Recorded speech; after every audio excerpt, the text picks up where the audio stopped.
Hello guys, मेरा नाम पल्विका है और मैं अपने हस्बैंड के साथ वैंकूवर में रहती हूँ। मेरी शादी को 1.5 साल हो गया है और मैं पहली बार वैंकूवर से इंडिया जा रही हूँ और मैं बहुत एक्साइटेड हूँ। तो मुझे सब लोगों ने बोला कि तेरी रील्स इतनी वायरल होती हैं, यूट्यूब क्यों नहीं बनाती, यूट्यूब क्यों नहीं बनाती। तो मैंने सोचा कि चलो मैं इस एक पहली वीडियो को डॉक्यूमेंट करके डाल के देखती हूँ कि रिस्पॉन्स कैसा रहता है। तो हमने अपने घर से स्टार्ट किया ऑलमोस्ट 11 बजे और हमारे घर से एयरपोर्ट की दूरी 40 मिनट्स है। तो हमने कैब को बोर्ड किया और सामान हमने लिटरली उसमें ठूस ठूस के भरा, एक्सेल कैब में भी, बिकॉज लगेज राइट बहुत ज़्यादा हो जाता है और आप एयर इंडिया से जाते हो तो उनकी बैगेज पॉलिसी भी अच्छी है और पहली बार प्लस आप जा रहे हो तो you have to carry gifts for everyone. तो उसके बाद हम एक एयरपोर्ट पहुंच ही गए थे। एयरपोर्ट पहुंचने के बाद मैंने रियलाइज़ किया कि अब यहाँ के ग्लूमी वेदर को छोड़ के मैं फाइनली दिल्ली की पॉल्यूशन वाली, आई नो, बट सुंदर धूप देखने जा रही हूँ कुछ ही घंटों के बाद। फ़्लाइट का स्टेटस चेक करके फिर चेक करके हम लग गए थे बोर्डिंग की लाइन में। तो बोर्डिंग पास हमें मिल गया था 15-20 मिनट में। पूरा लगेज चेक इन करने के बाद हम सिक्योरिटी चेक में गए। सिक्योरिटी चेक में भी आई थिंक 15 मिनट्स ही लगे थे। It was very quick and smooth. उसके बाद टाइम पास करने के लिए हम थोड़ा फूड कोर्ट में बैठे और हमने वहाँ पे अपना सबवे इंजॉय किया। मेरे हस्बैंड की एक ऑफिस मीटिंग थी, सो ही वॉज अटेंडिंग दैट। तो मैंने अपना सबवे खाया। उसके बाद मैंने सोचा कि बैठने के सिवा मुझे थोड़ा घूम लेना चाहिए क्योंकि इतने घंटे फ़्लाइट में भी बैठना ही है। तो फिर मैंने थोड़ा वॉक किया एयरपोर्ट पे। इस बहाने एयरपोर्ट भी एक्सप्लोर कर लिया। सब कुछ देख भाल के हमने सोचा कि चलो अपने बोर्डिंग गेट की तरफ ही चल लेते हैं, इतना हम लोग घूम ही रहे हैं। तो देखते ही देखते हम बाकी फ़्लाइट्स की बोर्डिंग देख रहे थे और हमने रियलाइज़ करा कि हमारी एयर इंडिया फ़्लाइट भी आती ही होगी, तो चलो चलते हैं। तो हम अपने बोर्डिंग गेट पे पहुंच गए और जैसे ही एयर इंडिया का प्लेन आया तो एक फीलिंग ही अलग थी। I felt very emotional, very touched and very connected. But आते ही उन लोगों ने बोला कि बोर्डिंग लेट हो गई है, you have to wait half an hour more. So हम लोग और बैठे थे, सब लोग वहाँ पे बैठे थे, इंतज़ार कर रहे थे घर जाने का। सबके चेहरे पे एक अलग ही लेवल की खुशी थी।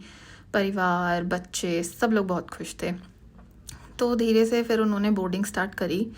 पूरा लाइन में लगे हम लोग अंदर गए। प्लेन में बोर्ड कर ही रहे थे और हमारी सीट थी विंडो सीट, जो कि ऑब्वियसली मेरी है। अपने हस्बैंड को मैं क्यों दूँ विंडो सीट, हाँ।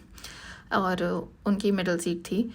उसके बाद बाहर आज वेदर काफ़ी अच्छा था, बट जनरली ऐसा होता नहीं है। यहाँ पे हमेशा रेनी और ग्लूमी रहता है, स्पेशली विंटर्स में। उसके बाद मैंने लोगों से बहुत सुना है कि उनकी स्क्रीन नहीं चलती है, एयर इंडिया का सीट्स अच्छे नहीं हैं, ऑल दैट। बट मेरी स्क्रीन भी चल रही थी और होपफुली मेरी सीट भी बहुत अच्छी थी। प्रॉब्लम होती है बिकॉज बहुत लंबा सफ़र है, बट मेरी सीट अच्छी थी और मेरी स्क्रीन भी चल रही थी। देखते ही देखते हमारी फ़्लाइट ने टेक ऑफ भी कर लिया था। टेक ऑफ बहुत स्मूथ था, बहुत अच्छा एक्सपीरियंस था मेरा। जाते टाइम कम से कम 3 घंटे तक मून हमारे बिल्कुल साथ साथ चल रहा था फ़्लाइट में, तो बहुत अच्छा लग रहा था। उसके बाद मैंने 2-3 मूवीज़ देखी टोटल पूरे सफ़र में। और उसके अलावा हमने आईपैड में भी काफ़ी सारी चीज़ें डाउनलोड की थी। बिग बॉस हम देख रहे थे, तो बिग बॉस के एपिसोड हमने डाउनलोड किए थे बिकॉज टाइम पास तो करना ही है। तो 2-3 एपिसोड्स भी हमने देख लिए थे। प्लस खाना पीना जब स्टार्ट होता है आना, तभी से आपको फ़ील हो जाता है कि आप इंडिया जा रहे हो, बिकॉज सारा खाना इंडियन होता है। पहले उन्होंने हमें वेलकम ड्रिंक और क्रंची कॉर्न दिया। उसके बाद डिनर में पनीर बिरयानी, ग्रेवी की कुछ सब्ज़ी थी, रायता, सैलड एंड ऑल दैट। खाना बहुत अच्छा था, मैं कोई बुराई नहीं करूँगी, मुझे अच्छा लगा। क्योंकि इसके अलावा वो इतना आपको खिला देते हैं कि डाइजेस्ट नहीं होता इतने घंटों में। और सफ़र भी बहुत लंबा है, तो आपको बहुत बैठे रहना पड़ता है। मैं बीच में उठ के वॉक भी कर रही थी। और देखते ही देखते हम कोलकाता पहुंच गए थे। पहले फ़्लाइट कोलकाता जाती है बिकॉज पाकिस्तान का एयर स्पेस बंद है, तो 3 घंटे एक्स्ट्रा लगते हैं। कोलकाता से फिर दोबारा टेक ऑफ होता है फ्यूलिंग के बाद। उसके बाद ही फ़्लाइट आपको दिल्ली ले जाती है। कोलकाता से हमारा टेक ऑफ हुआ आधे घंटे के बाद और फिर हम 1.5 घंटे में दिल्ली पहुंच गए। दिल्ली की पॉल्यूटेड हवा, लेकिन घर तो घर होता है ना। I loved it, I love the experience of going home. This is a next level feeling.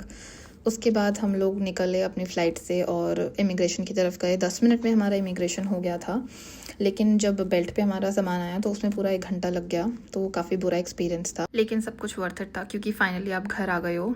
और ऐसा था मेरा एक्सपीरियंस। अगर आपको मेरी और वीडियोस या सब देखना है तो आप मेरे इंस्टाग्राम पे मुझे फॉलो कर सकते हो, दैट विदेशी बहू। आप मेरी वीडियो को लाइक, सब्सक्राइब और कमेंट कर सकते हो। और अगर आपको दिल्ली टू वैंकूवर या वैंकूवर टू दिल्ली फ़्लाइट के बारे में कोई भी क्वेश्चन है तो please comment down. Thank you.